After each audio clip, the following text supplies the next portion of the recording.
जमीन म्यूटेशन में उगाही सहित व्यापक भ्रष्टाचार और जनहित से जुड़े मुद्दे को लेकर जन स्वराज पार्टी ने अब बड़ा आंदोलन छेड़ने का निर्णय लिया है।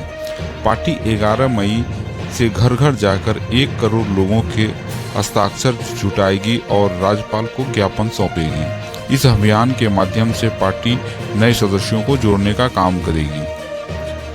अररिया जिला जन स्वराज कार्यालय में आयोजित प्रेस कॉन्फ्रेंस में जिलाध्यक्ष अली रेजा ने कहा कि बिहार सरकार ने अब तक जातीय जनगणना और भूमि सर्वेक्षण पर श्वेत पत्र जारी नहीं किया है। पार्टी सरकार से मांग करती है कि जल्द से जल्द श्वेत पत्र जारी किया जाए।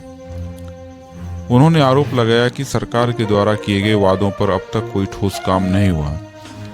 वहीं जमीन सर्वेक्षण और म्यूटेशन के नाम पर बड़े पैमाने पर लूट मची हुई है, जिससे आम जनता परेशान है। शराबबंदी और भू विवादों के चलते प्रदेश में अपराध तेजी से बढ़ा है। प्रेस कॉन्फ्रेंस के दौरान डॉक्टर आर.के. झा समेत कई लोगों ने जन स्वराज पार्टी की सदस्यता ग्रहण की। उन्हें देखिए, मेरी प्रारंभिक शिक्षा अररिया से हुई है। उसके बाद मैंने उच्चतर शिक्षा के लिए यहाँ से बिहार से बाहर चला गया था। जो यहाँ के शैक्षिक परिवेश था, जो यहाँ के लोगों को मिलना चाहिए, वो मिल नहीं पाता है। तब हम लोग यहाँ से पलायन करना स्टार्ट कर देते हैं बाहर में। जब मैं बाहर भी था तो मैं प्रशांत जी को सुनता था, जो बिहार का बेटा होकर यहाँ रहकर यहाँ के लोगों के लिए जो काम करना स्टार्ट किए, उनके विचारों से प्रभावित होकर हमने सोचा कि जन स्वराज को ज्वाइन किया जाए। उन्होंने इनका नाम भी रखा था जन स्वराज, जन के लिए स्वराज लाना चाह रहे थे। तो अब जो वो यज्ञ कर रहे हैं, उसकी आहुति बनकर मैं इसमें अपने आप को समर्पण करने के लिए तैयार हो गया, उनके विचारों से प्रभावित होकर। आप लोग जान ही रहे हैं बिहार की स्थिति मैं बता रहा हूं आप लोगों को। जैसे बिहार सरकार जातीय जनगणना के आंकड़े 7 नवंबर 2023 को विधानसभा के पटल पर रखे थे। 22 नवंबर 2023 को सरकार ने जातीय जनगणना के आधार पर कुछ महत्वपूर्ण घोषणा की थी, लेकिन सरकार की घोषणा कभी जमीन पर लागू नहीं हुई। जन स्वराज सरकार से जातीय जनगणना भूमि सर्वे को लेकर बिहार में आंदोलन करने जा रही है। सरकार, हमारे कुछ सवाल हैं जो हमारे अध्यक्ष महोदय भी बताए हैं। 1 करोड़ लोगों का हम लोग हस्ताक्षर लेंगे और हम लोग राज्यपाल को सौंपेंगे, बिहार सरकार को भी सौंपेंगे, ज्ञापन सौंपेंगे।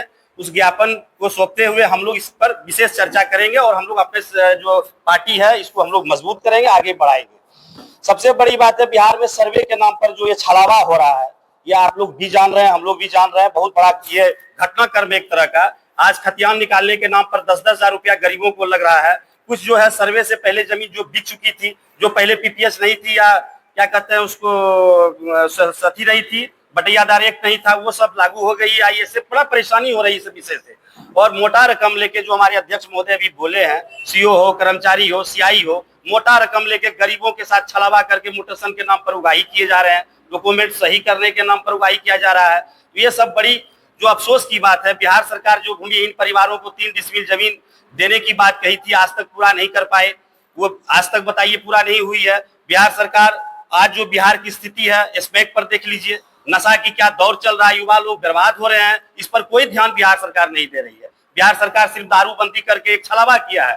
दारूबंदी एक बहाना था, राजस्व की क्षति करवाई है। ऐसा नहीं और राज्यों में बंद नहीं हुए, पूरे भारत में तब दारू बंद होनी चाहिए। शराब इतनी खराब चीज है तो भारत में क्यों नहीं, यूपी में क्यों बंद नहीं हो रही है, दिल्ली में क्यों आप बंद नहीं कर रहे जहां आपकी सरकार चल रही है। तो बहुत सारा बात है। तो सब बात पर हमारे अध्यक्ष जी बहुत सारे बात पर आप लोग को बता ही चुके हैं। और रही बात की बिहार सरकार की नाकामी आप लोग देख रहे हैं, और हमारे जन स्वराज और हम लोग जन स्वराज परिवार, हम लोग अपने हिसाब से हम लोग आंदोलन भी करेंगे, आवाज भी उठाएंगे गरीबों के हक के लिए, और हुकूमत के लिए हम लोग आवाज उठाएंगे। आज की प्रेस वार्ता, हमारे पार्टी को लगा कि बिहार सरकार के द्वारा जो योजनाएं की घोषणाएं हुई है, वो कहां तक जनताओं के बीच में है, उसको उस पर क्या काम हो पा रहा है, उसको दिखाने के लिए कि जो बिहार सरकार घोषणाएं की हैं उसका क्या, किस स्टेज पे वो काम है, उसी के लिए बिहार की नाकामियों को बताने के लिए आज की प्रेस वार्ता हम लोगों ने किया है। सबसे पहले मैं आप लोगों को बता दूं कि 2-3 खास मुद्दे हैं जो कि एक सबसे बड़ा मुद्दा है जातीय जनगणना, जिसमें जातीय जनगणना में जनगणना तो हो गई, लेकिन जनगणना के बाद में जितनी सारी वादाएं हुई है वो आज तक पूरा नहीं किया गया है बिहार सरकार के द्वारा। जैसे मुख्य वादाएं हैं, बिहार सरकार जातीय जनगणना और भूमि सर्वे पर स्रोत पत्र जारी अभी तक नहीं किया गया है। उनको चाहिए कि दोनों मुद्दे पे एक स्रोत पत्र जारी करें, ये हम लोगों की सबसे बड़ी मांग है। दूसरा है, जातीय जनगणना रिपोर्ट में आरक्षण बढ़ाने की सिफारिश की गई थी, लेकिन अब तक आरक्षण सीमा नहीं बढ़ाई गई है। सरकार इस अपनी स्थिति को स्पष्ट करे कि आज तक क्यों नहीं बढ़ाई है। तीसरा है, सरकार ने 22 नवंबर 2023 को घोषणा की थी कि 94 लाख परिवारों को रोजगार के लिए 2-2 लाख रुपया दिया जाएगा, लेकिन आज तक कितने लोगों को 2-2 लाख मिला ये सरकार बताए, मिला कि नहीं मिला ये भी बताए। जहां तक हम लोगों को लगता है कि एक भी परिवार को, एक भी बेरोजगार को 2-2 लाख रुपया नहीं मिला है। चौथा है, सरकार ने जातीय जनगणना की घोषणा की थी 40 लाख बेघर परिवारों को 1,20,000 रुपए की सहायता दी जाएगी, लेकिन अभी तक वो सहायता नहीं मिली है। तो सरकार ये बताए कि आज तक कितने लोगों को, कितने बेघरों को ये सहायता दी गई है, सरकार ये स्पष्ट करे। पांचवा है, 2006 में नीतीश सरकार ने दलित विकास मिशन की शुरुआत की थी और 2008 में भूमिहीन दलितों को 3 डिसमिल जमीन देने का वादा किया था। अब तक केवल 2,34,000 दलित परिवारों को ही जमीन दी गई है और उसमें भी 1,20,000 परिवारों को जमीन का कब्जा नहीं मिला है।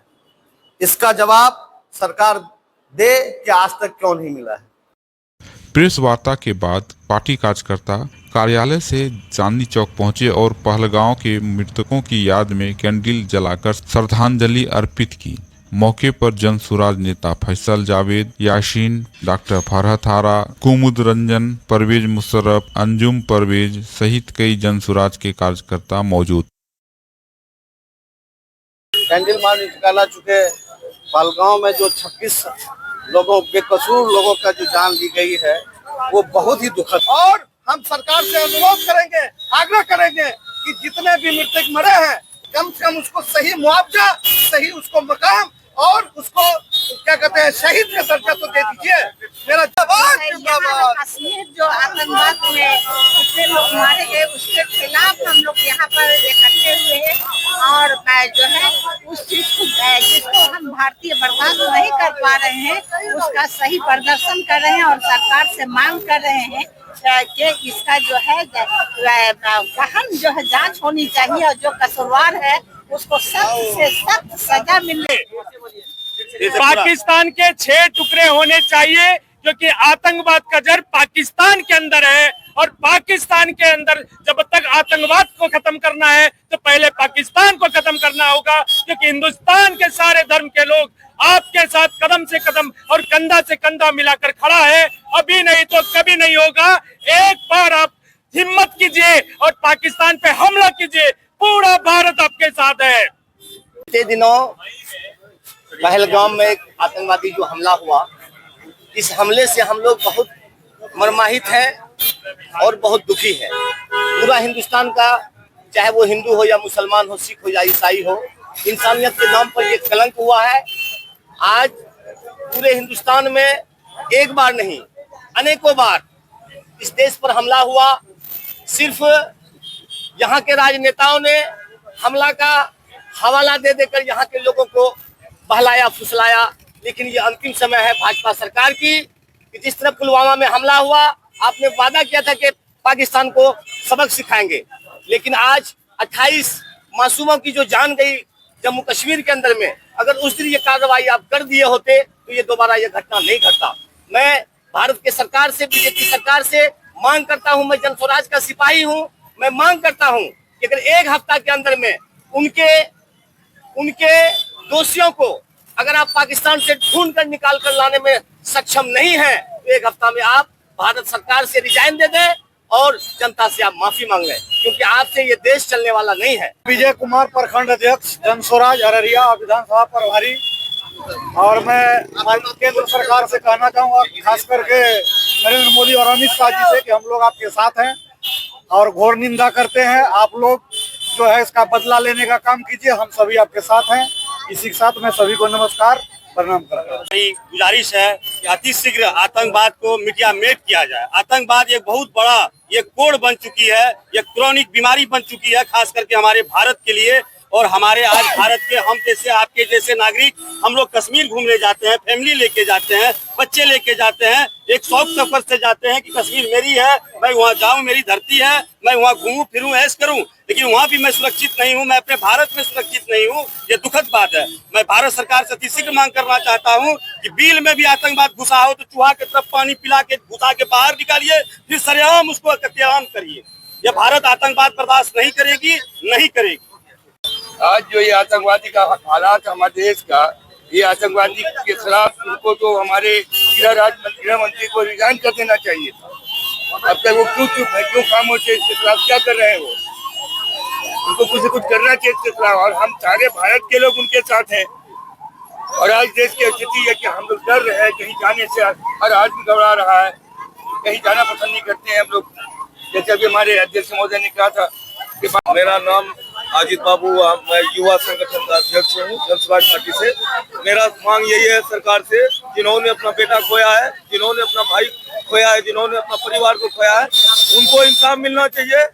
हर हाल में इंसाफ मिलना चाहिए। जिन्होंने भी ये साजिश किया है और गरीब लोगों के साथ अत्याचार किया, उनको इंसाफ मिलना चाहिए।